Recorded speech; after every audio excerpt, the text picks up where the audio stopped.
anniversary of the first commercial release of World of Tanks in Russia, so it's a big day for us today.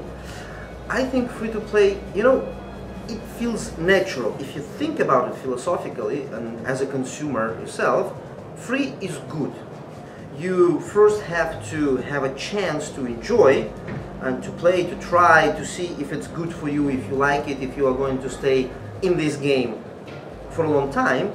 And then, while you stay and play every day a little bit, if you have opportunity to make your life a little easier with some micro payments at your own decision, that's good thing from the philosophical and psychological point of view, right?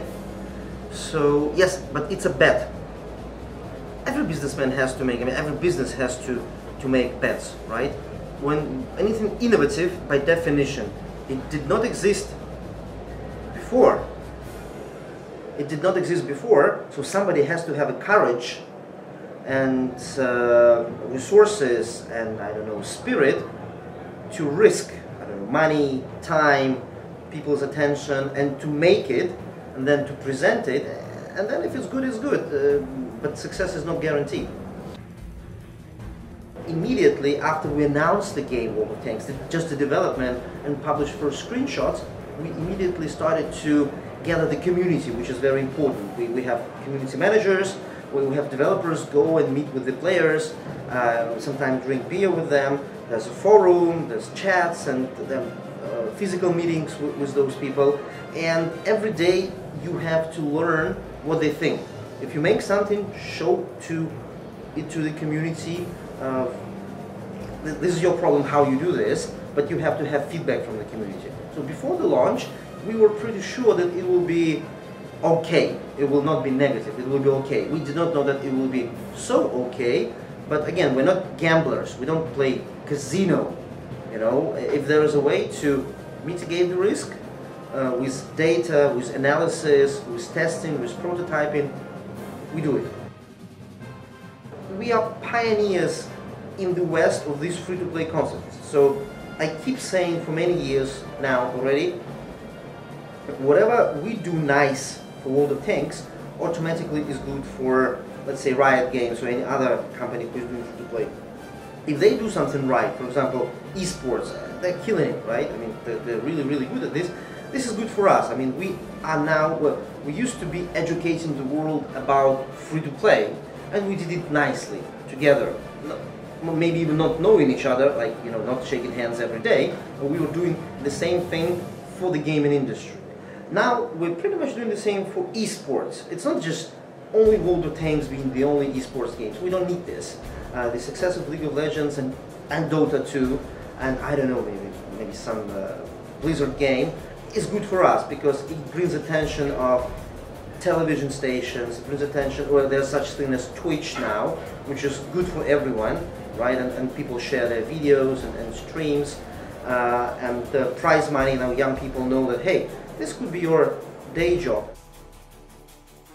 Today we can say we have more than 100 million players of our games, which is 90 million World of Tanks players. There is no one person, right? I mean, those 90 million people, they may have different ideas and sometimes they contradict.